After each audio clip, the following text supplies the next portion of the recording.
आज की ये खबर आपको परेशान कर सकती है क्योंकि फाइव आइज कंट्रीज में शामिल अमेरिका और कनाडा के बीच में भारत से जुड़ी हुई कई ऐसी सीक्रेट इन्फॉर्मेशन आपस में शेयर की गई हैं जो आगे चल के भारत की सिक्योरिटीज के लिए एक बड़ा चैलेंज बन सकती हैं। साथ ही भारत और कनाडा के रिलेशन को और ज्यादा खराब कर सकती हैं। दूसरी खबर जर्मनी से सामने निकल के आ रही है, जहां पर जर्मनी भारत के मेजर डिफेंस प्रोजेक्ट को अपने हाथ में लेने के लिए अब कुछ नए चेंजेस करने जा रहा है, जहां पर जर्मनी की तरफ से अब भारत को स्पेशल स्टेटस दिया जाएगा मिलिट्री परचेस के लिए। तीसरी खबर विदेश मंत्री एस जयशंकर जी से सामने निकल के आ रही है, जहां पर फाइनली मिडिल ईस्ट में चल रहा कॉन्फ्लिक्ट हो या फिर यूएनएससी के अलावा ब्रिक्स समिट पर जयशंकर जी ने कुछ ऐसे बयान दिए हैं जो आपको जरूर सुनने चाहिए। चौथी खबर टर्की से सामने निकल के आ रही है, जहां पर टर्की पर जब से आतंकी हमला हुआ है तब से टर्की ने एक नए तरीके से बदला लेना शुरू कर दिया है। पांचवी खबर 5 सालों बाद पीएम मोदी और शी जिनपिंग के बीच हुई मुलाकात में क्या इंपॉर्टेंट चीजें हैं जिस पर डिस्कशन किया गया है, आज के इस वीडियो में जानेंगे। आइए जानते हैं सारी रिपोर्ट डिटेल्स में आज के इस वीडियो में। यदि आपको हमारी ये न्यूज सीरीज पसंद आ रही है तो आज के इस वीडियो को लाइक और चैनल को सब्सक्राइब जरूर कीजिएगा। सबसे पहले भारत और कनाडा से आ रही अपडेट की बात की जाए तो आप जानते होंगे फाइव आइज कंट्रीज,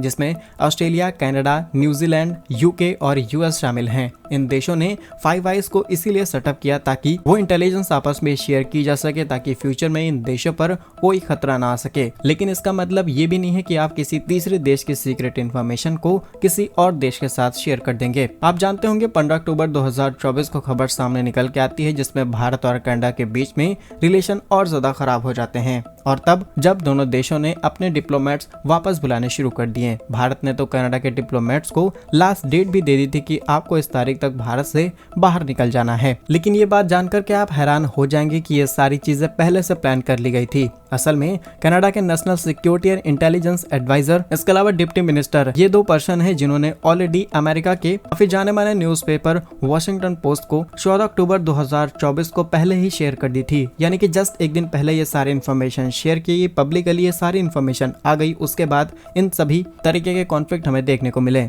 और अब कनाडा की मीडिया ने खुद इस बात को एक्सेप्ट कर लिया है, और कनाडा की मीडिया ही जस्टिन ट्रूडो पर एलिगेशंस लगा रही है कि इनकी पार्टी की तरफ से ये सारी इन्फॉर्मेशन शेयर की गई है, जो कि भारत और कनाडा के बीच में एक सेंसिटिव मुद्दा हो सकता था, लेकिन इसे पब्लिकली, वो भी एक पब्लिक मीडिया के साथ शेयर किए गए, जो कि आगे चल के रिलेशंस को और ज्यादा डैमेज कर सकता है। लेकिन जस्टिन ट्रूडो का ये सब कुछ सोचना शायद पूरी तरीके से गलत साबित हुआ। ये सब करके उन्हें लग रहा था कि वो और ज्यादा पॉपुलैरिटी अपने देश के अंदर हासिल कर लेंगे, लेकिन हुआ इसका जस्ट उल्टा। असल में अब से कुछ घंटों पहले ही खबर सामने निकल के आई है, जिसमें जस्टिन ट्रूडो की पार्टी के ही कई सारे डिप्लोमेट्स, कई सारे एमपीज ने इस बात को ट्रूडो के सामने रखना शुरू कर दिया है, और उन्हें डेडलाइन दी जा चुकी है 28 अक्टूबर 2024 की। आप इस डेडलाइन तक रिजाइन कर दीजिए। आप उस लायक ही नहीं है कि इस पार्टी को चला सकें, और आपके हाथ में इस देश को देना सबसे बड़ी गलती होगी। और अब इसके बाद ट्रूडो क्या करने वाले हैं, ट्रूडो ही जाने। बाकी क्या कुछ कहना है आपका इस पर हमें कमेंट्स में जरूर बताइएगा। नेक्स्ट इंपॉर्टेंट अपडेट भारत और जर्मनी से सामने निकल के आ रही है, जहां पर भारत और जर्मनी के बीच में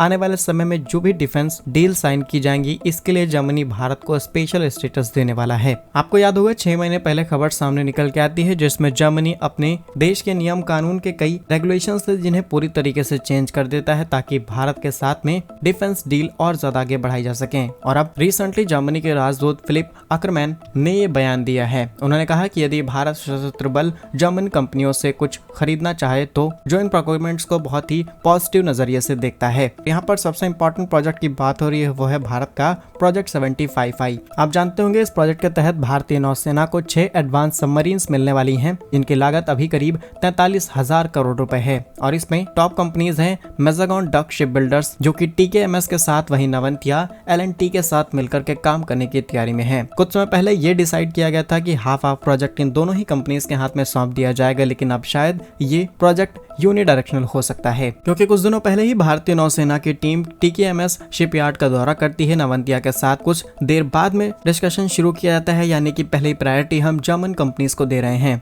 इसमें भी AIP टेक्नोलॉजी के साथ में हम सबमरीन्स को खरीदने वाले हैं, जो कि आज के समय में सबसे ज्यादा इंपॉर्टेंट हो जाती हैं। ना सिर्फ इसलिए जो कि आज के समय में सबसे ज्यादा इंपॉर्टेंट है, साथ ही साथ जर्मनी हमें काफी कम प्राइस पर इन्हें ऑफर कर रहा है, और काफी सारी टेक्नोलॉजीज भारत के साथ शेयर की जाएंगी। इवन कई कंडीशंस में भारत के साथ 100% तक टेक्नोलॉजी शेयर की जा सकती है। नेक्स्ट इंपॉर्टेंट अपडेट विदेश मंत्री अंतर्राष्ट्रीय ऐसा संकट जिसे सामने निकल के आ रही है, जहां पर उन्होंने ब्रिक्स समिट, यूएनएससी और मिडिल ईस्ट में चल रहे कॉन्फ्लिक्ट को लेकर के कुछ बयान दिए हैं। जहां ब्रिक्स समिट के दौरान ये बातें बोली जाती हैं कि मिडिल ईस्ट के अंदर जो चल रहा तनाव है, इसमें भारत अहम भूमिका निभा सकता है। यानी कि इजराइल हो, ईरान हो, इन दोनों के साथ भारत के अच्छे रिलेशन, अगर भारत चाहे तो मीडिएटर बन के दोनों ही देशों के बीच समाधान निकाल सकता है और लंबे समय से चले आ रहे इस कॉन्फ्लिक्ट पर पूर्ण विराम लगाने की कोशिश की जा सकती है। लेकिन इसके बावजूद भी कई ऐसी बाहरी ताकतें हैं जो पूरी तरीके से यहाँ पर इन्वॉल्व हैं और रुकने का नाम नहीं ले रही, जिसकी वजह से हम कई बार कोशिश करने के बावजूद भी असफल हो जाते हैं।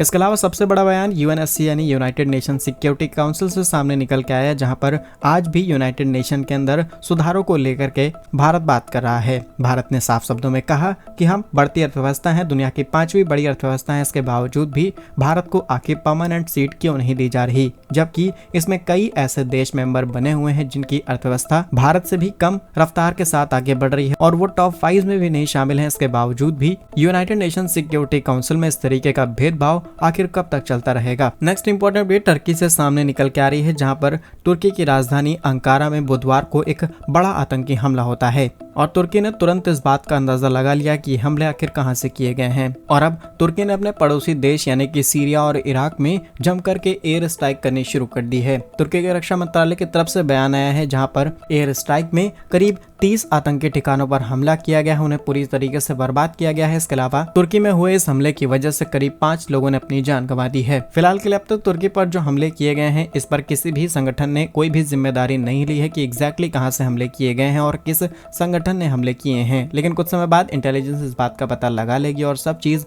हमारे सामने आ जाएगी। नेक्स्ट इंपॉर्टेंट अपडेट 5 सालों बाद पीएम मोदी और शी जिनपिंग के बीच हुई मुलाकात से सामने निकल के आ रही है, जहां पर ब्रिक्स समिट के दौरान दोनों नेताओं के बीच में करीब 50 मिनट तक बात होती है और कई इंपॉर्टेंट मुद्दों पर बातचीत की जाती है। जहां पर इससे तो ऑलरेडी मीटिंग से पहले ही सुधार दिए गए थे रूस की मदद लेकर के, जहां पर LAC से ऑलरेडी चीन ने पेट्रोलिंग प्रोसेस को भारत के साथ मिलकर के शुरू कर दिया। लेकिन अब किस तरीके से दोनों देशों के बीच में मैत्रीपूर्ण द्विपक्षीय संबंधों पर जोर दिया जा सकता है, दोनों देश वैश्विक शांति की तरफ आगे बढ़े और आपस में जितनी भी चुनौतियां हैं उनको पीछे छोड़ते हुए आगे बढ़ा जाए। इसके अलावा दोनों नेताओं ने बहुपक्षीय एशिया और बहुपक्षीय दुनिया की वकालत की। दोनों नेताओं ने द्विपक्षीय संबंधों में हर मोर्चे को सुधारने की बात कही, विकास से जुड़ी हर चुनौतियों को सुलझाने की बात कही। इसके अलावा इसी समय पर चीन के विदेश मंत्रालय का बयान सामने निकल के आता है, जिसमें कहा जाता है कि दोनों देशों ने आपस में संपर्क और सहयोग बढ़ाने के अलावा असहमतियों और मतभेद जो कि लंबे समय से चले आ रहे हैं, इनको सुलझाने पर जोर दिया है। भविष्य में भारत और चीन के बीच रिलेशन पहले से और ज्यादा अच्छे हो सकते हैं